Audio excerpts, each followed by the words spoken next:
We're back, we're live, and we're global. This is Think Tech Global. Today, a very special and very important guest, two guests, Vice Chancellor and Professor and Dean, Law Dean, Raj Kumar of the Jindal University and Law School in Delhi, that's right, India. Thank you for coming on and being on the show. It's a pleasure to be here. And his partner, in a sense, a representative of the William S. Richardson School of Law, the Associate Dean there, Denise Antolini. Thanks for having us. Thank you for coming down. Yeah, Thanks. really, thank you for organizing this. So we get to talk about lots of things that are happening around environmental law. And I guess the first thing, we like to start with the news. So you have this important symposium coming up. I guess it's at the law school. Denise, can you tell us what it is, what it covers, what's going to happen? Sure. So all day tomorrow at the law school, so Thursday, June 16th, is a symposium that emphasizes the India-Hawaii partnership related to environmental law, environmental courts. We're going to spend a lot of time talking about the major environmental court in India called the National Green Tribunal. And we're going to celebrate the one-year anniversary of Hawaii's environmental court. We'll talk about climate crisis, climate change, and how that's a challenge to law and legal systems. And we'll talk about the intersection between constitutions in India, Hawaii, and environmental law. So pretty comprehensive, full day of speeches, presentations, interaction, and we also will have a surprise visit. It's not a surprise anymore, from the governor. Ah, good. Who will be signing a bill in the morning at the law school related to the environmental court. So it's going to be a fun I love day. when this happens, when the governor comes around and signs bills at the law school. At the law school. First time that we know of, and we're very excited. So. And not the last time, Yeah. I'm sure. So, Dean Kumar, you are going to be involved in this symposium, I'm sure. That's right, absolutely. We are also collaborating with the University of Hawaii William Richardson School of Law, and we have done that before, but this is a more substantive engagement in which we are bringing together issues relating to environmental law and constitutionalism, but in a more comparative and international context, how constitutional engagements are impacting the real life, and how people in different parts of the world need to be conscious of the environment and how it's impacting the future of all of our lives. How important is environmental law at the Jindal University Law School? Well, you see, environmental law, the history and evolution of environmental law in the Indian context, traces back to the constitutional law itself.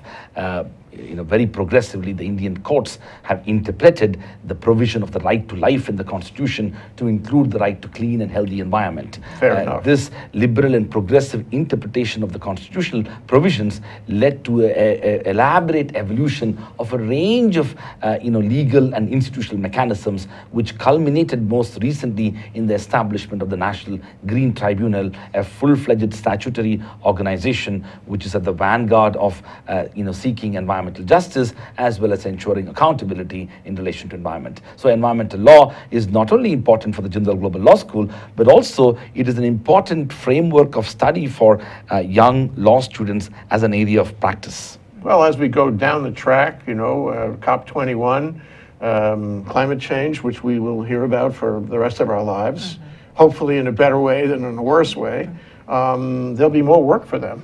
Yeah, what do you think? Very true. And I think one of the things that is also happening is that law students are also diversifying their career aspirations. There was a point of time when law students, at least in the Indian context, had the only option they had was to go into sort of courts and become sort of legal practitioners, and mostly limited to criminal and civil and maybe property and commercial practice. Today, a whole range of opportunities have emerged for law students, including opportunities to practice in the field of environmental law, which is not only confined to court practice, but also working in non-governmental organizations, intergovernmental organizations, think tanks, research institutions. The possibility to, use your knowledge and skills in a more constructive manner in advancing environmental justice in different settings is one of the attractions for people to pursue this, besides the fact that they are, conscious of the impact that irresponsible behavior towards environment can have consequences for the future. So it's policy.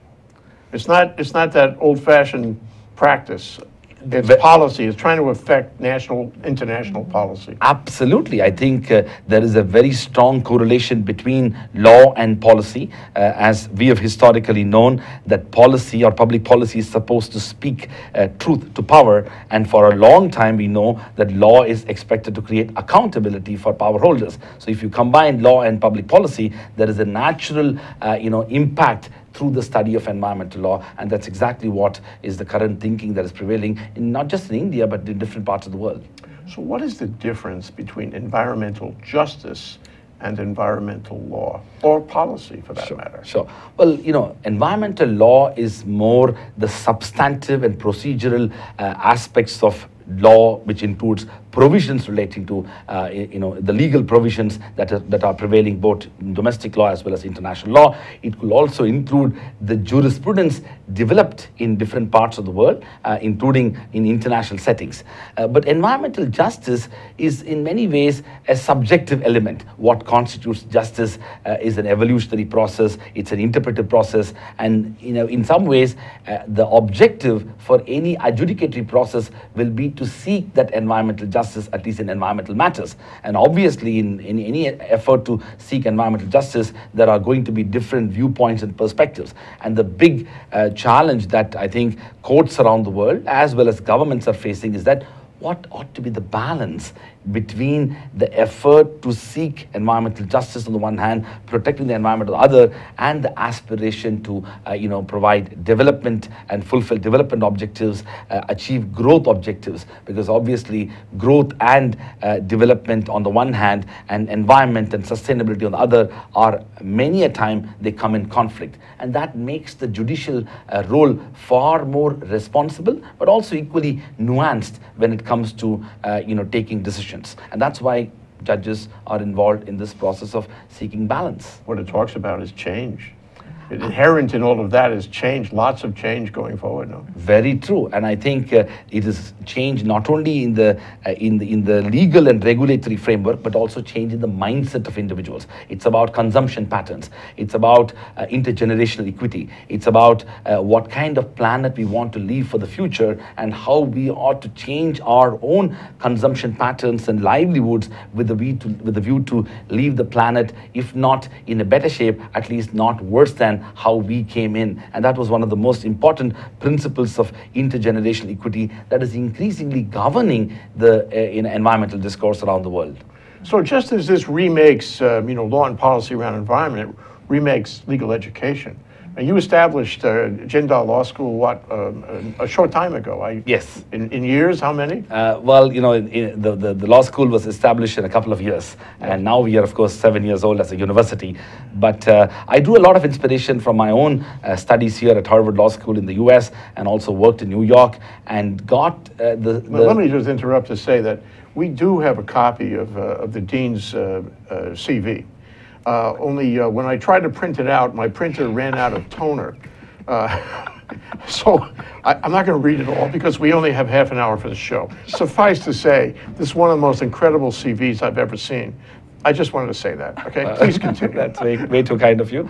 But the reason I mentioned that was that I drew a lot of inspiration from this country and the institutions here.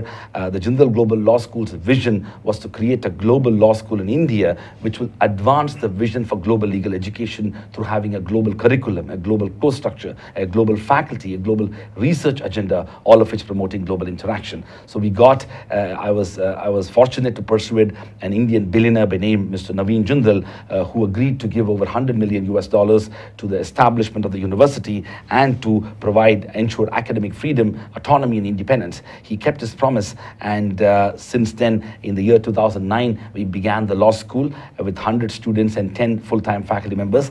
Today, the university has grown into nearly 3,000 students and over 200 full-time faculty members. Law school alone has nearly 2,000 students and nearly 120 faculty members.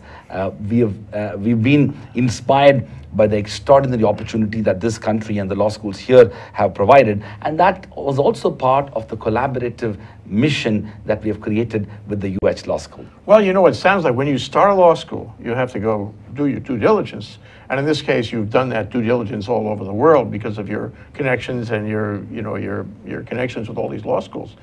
And so you start from an advanced point, and you're different than the customary model that way.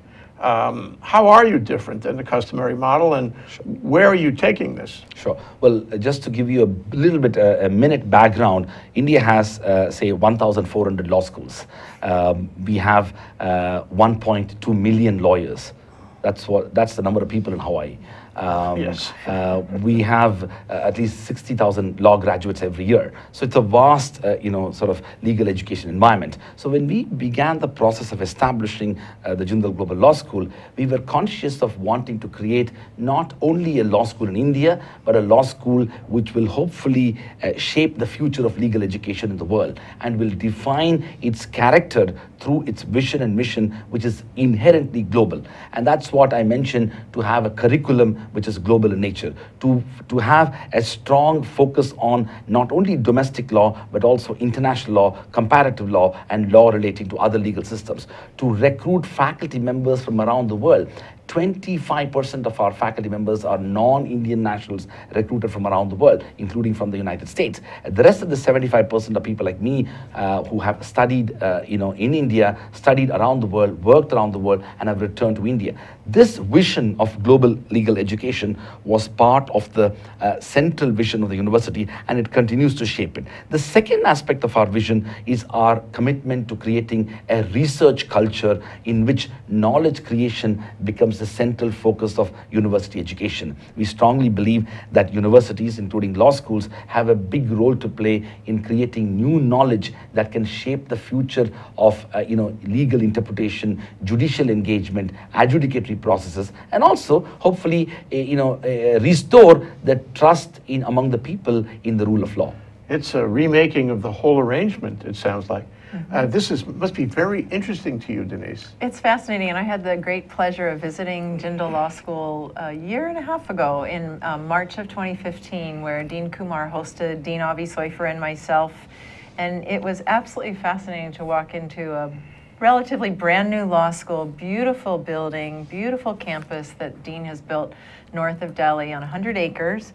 Has a beautiful cricket field, but most importantly, the synergy in the building between all the programs and the students and the faculty is fantastic. So the building itself is designed to create this culture that the dean is talking about. So we drew a lot of inspiration from them. As you know, Richardson is also, we're much, much smaller, but we're global in our own way, and we reflect Hawaii. So we have this connection of diversity, of a global perspective, and so there's a natural partnership there. So we've already, we sent our first student to their law school this summer. She arrived about a week ago, and she's doing an internship there to study the juvenile justice system in India and to bring those lessons home. And 4 of Dean Kumar's students are here this summer working for our Supreme Court. So we're actively working on promoting this exchange, and it's really exciting. So we're very inspired by what they're doing, and it's been a great partnership. Great. We're going to take a short break. That's Denise Antolini, Associate Dean of the William S. Richardson School of Law, and our principal guest, Vice Chancellor and Dean of the Law School at Jindal University in or near Delhi. That's Raj Kumar. We'll be right back after this short break. You're watching Think Tech Hawaii, citizen journalism from Hawaii. Finding the intersection of our sense of place and our place in the world, right here at home. Great content for Hawaii from Think Tech. Aloha, everybody. My name is Mark Shklov. I'd like you to join me for my program, Law Across the Sea, on thinktechhawaii.com. Aloha. Hello, I'm Marianne Sasaki. Welcome to Think Tech Hawaii, where some of the most interesting conversations in Honolulu go on. I have a show on Wednesdays from 1 to 2 called Life in the Law, where we discuss legal issues, politics, governmental topics, and a whole host of issues. I hope you'll join me.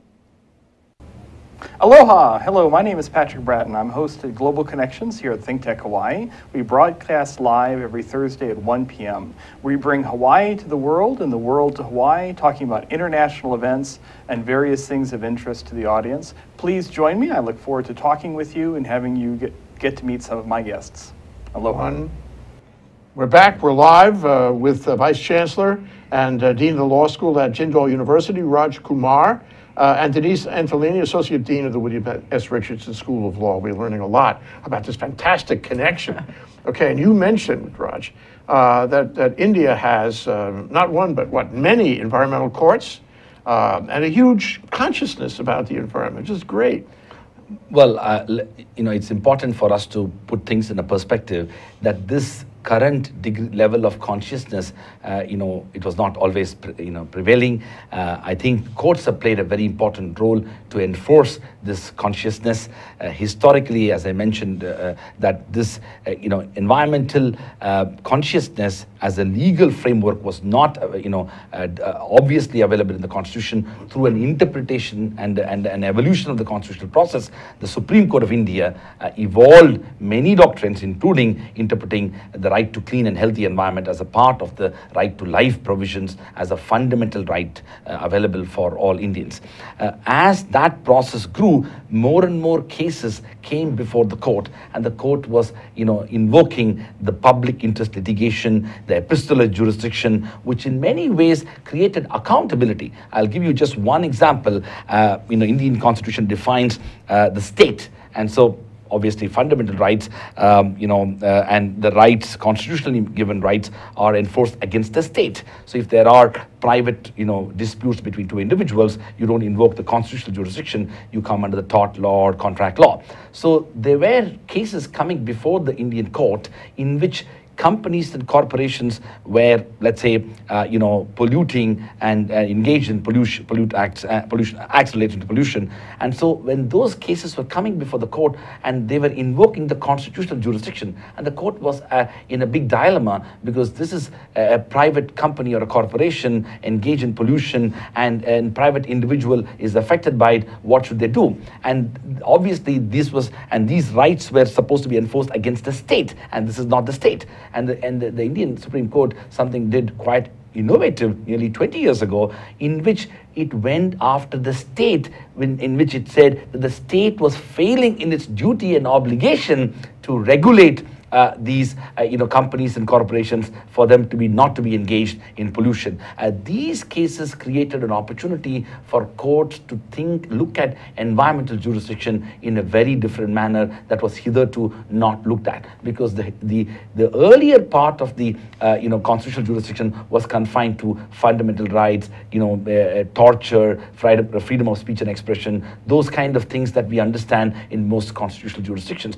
That laid the foundation for the evolution of a more stronger legal mechanism. And once that began to happen, the complexity of environmental issues also came to the forefront. The country was growing at a witnessing, and the demand and aspirations of growth led to all kinds of projects, development projects, construction projects, roadways, bridges, you name it, land acquisitions relating to many manufacturing units. All of that created a number of pressure both on the environment but also within the society, and that led to courts realizing, and a few judgments came about in the different courts across the country, that we need to have specialized tribunals. It's no longer possible for simply courts to decide what is the right thing to do, and judges may not be fully competent to determine what is the right thing in a given situation. And that's how the birth of the idea of the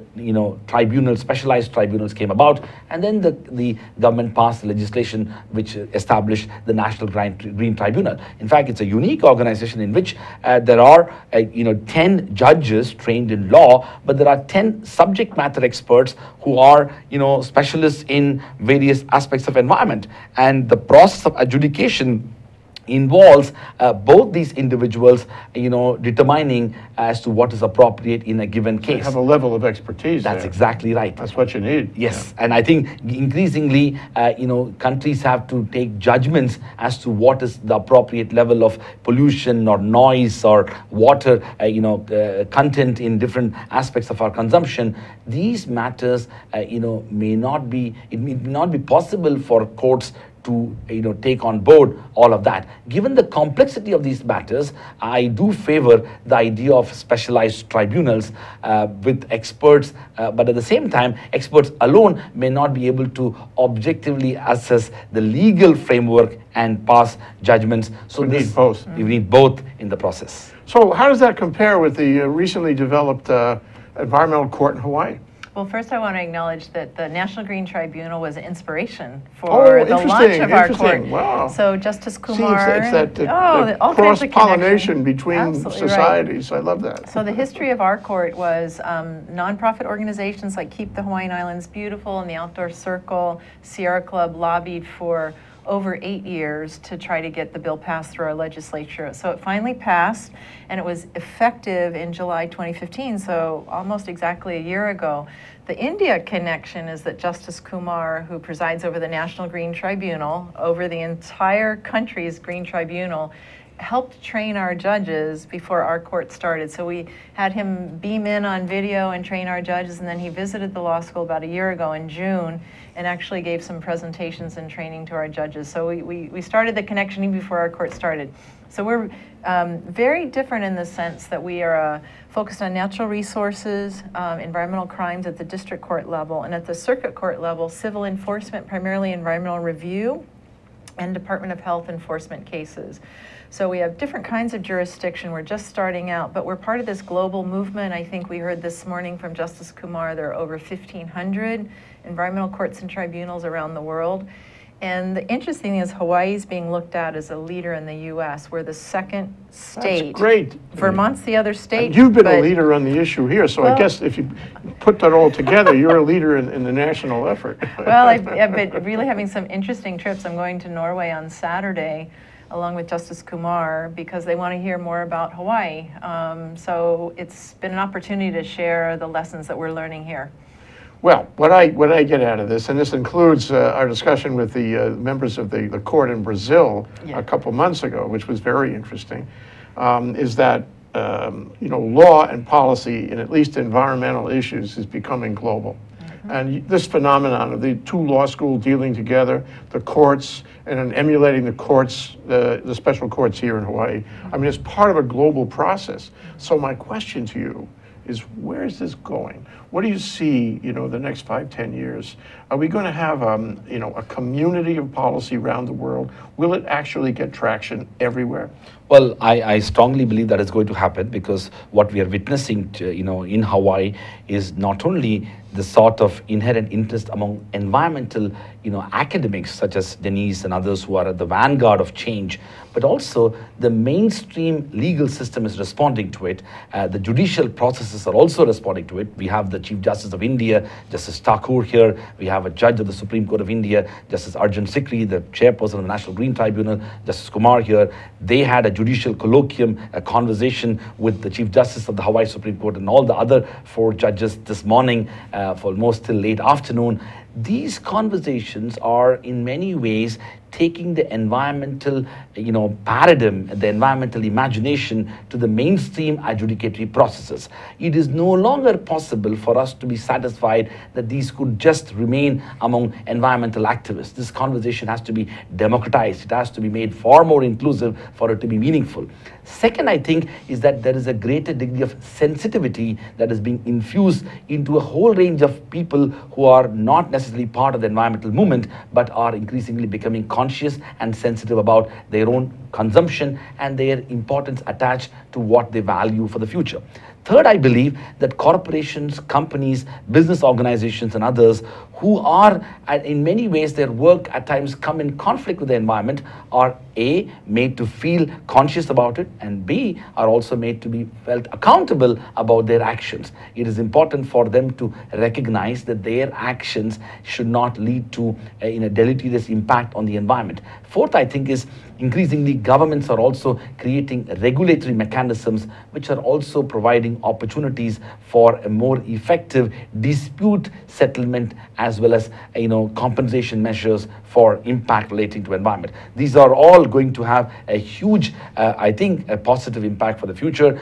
More and more people are conscious of the fact that we cannot leave the planet, much worse than how we've inherited. As we have been, yeah. So what do you see the future of your relationship, the school's relationship with William S. Richardson School of Law and Hawaii? Well, it's an inspiring experience to be here at Hawaii. Hawaii is a very special place for a number of reasons, but the most important being the kind of friendships and relationships that we've built. I think it is fair to say that the potentiality that we have established with the University of Hawaii, not only between both our law schools, but also other schools, which I can see is going to make an institutional impact in both our societies. I also believe that with these students coming on board, I would like to see some of our students coming and pursuing higher education here. We have hosted the first student from Hawaii. I would like to see in the years to come more and more students coming for graduate education to India, coming for exchange programs and summer schools and study abroad programs here. I would also like to see a number of research projects emerging out of professors in both our law schools. We are very positive about it with the visionary leadership of Dean Avi Soifer, as well as Associate Dean Denise. I am very conscious of the strong, deep and pervasive relationship that we're going to build between both our law schools. Wow, thank you. How does that work for the William S. Richardson School of Law and for Hawaii? Oh, it fits in perfectly because our mission is not just to the community, but we have a global mission. So, we have a very strong international and Pacific Asia legal studies program.